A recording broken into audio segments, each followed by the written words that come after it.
traction that you would never get before. They also all have really good online social media presences, so they all tend to promote things that are on their websites.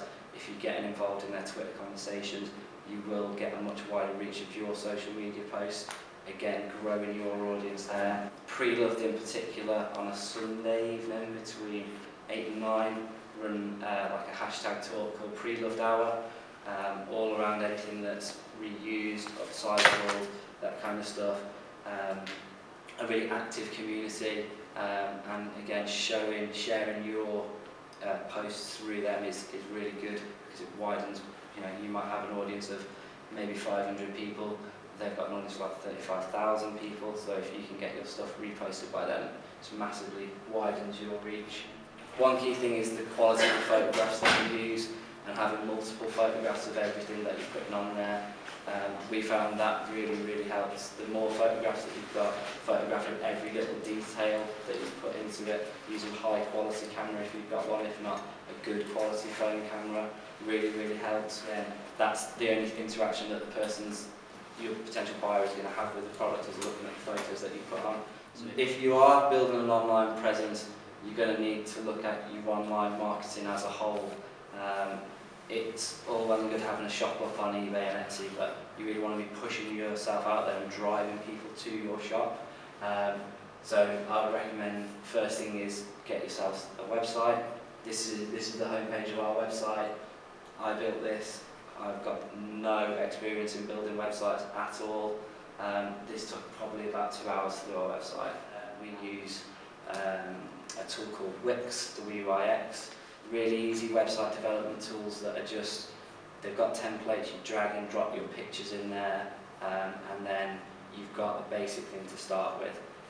Get it up as soon as possible and then start tweaking it and perfecting it.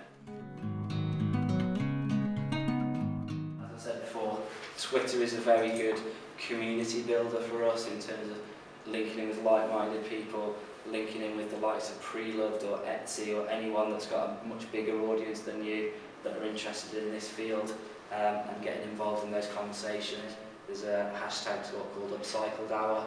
Again, a very good community of maybe 200 or 300 people that are posting and reposting stuff and sharing like-minded content around reuse, and it's furniture focused, which I think is something that the organisers want to get away from, so if you can bring in textile stuff into that. We do our own how-to videos that are on the editing stage at the moment. YouTube is the second biggest search engine after Google, and people are always searching for how to do things. You might feel like you're giving away your skills, but really what you're looking at doing is building up that following and building up those that understand and know about your organisation. And it's relatively simple to make a video these days with camera phones, even if it's just a real basic, this is about our organisation, this is what our workshop looks like, and just giving people an insight into what you do. Again, sharing that through Facebook and through Twitter is really useful, and something that I'd recommend doing. People tend to click on videos more often than they'll click onto a link and read a blog or read something that you've written. I find that a lot of, and we were guilty of this at the start, a lot of charity third sector organisations undervalue their work, maybe because it's been done by volunteers, or maybe because you've got the materials for free, and a lot of organisations will underprice what they're selling, which if you're a customer you may then look at it and think that it's cheap. So rather than looking at how much the materials have cost you, look at what's out there on the likes of Etsy and what other people are charging for similar sorts of products, and be competitive in the marketplace without undervaluing what you sell. I put on there that your charitable work should be a USP, not a devaluing factor. And I'm very much on the mindset that your products should sell themselves.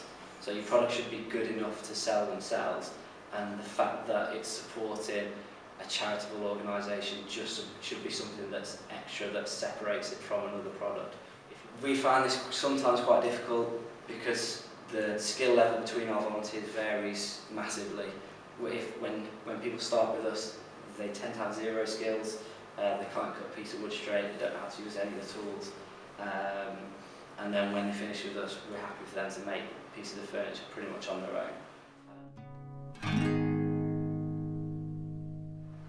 We have a guy in our workshop manager oversees anything that's sold, so he checks for the quality of it. If it's not good enough quality, it will be redone, will be refinished, and that's really good from our volunteers' perspective, because they're learning to understand that if you rush something and it's not good enough quality, then it's not good enough to sell, and then you'll have to do it again. So that's really good with us, because a lot of our volunteers tend to work really quickly and think the quicker you can do it, the better, where more often than not you're looking for things that to be a little bit more precise.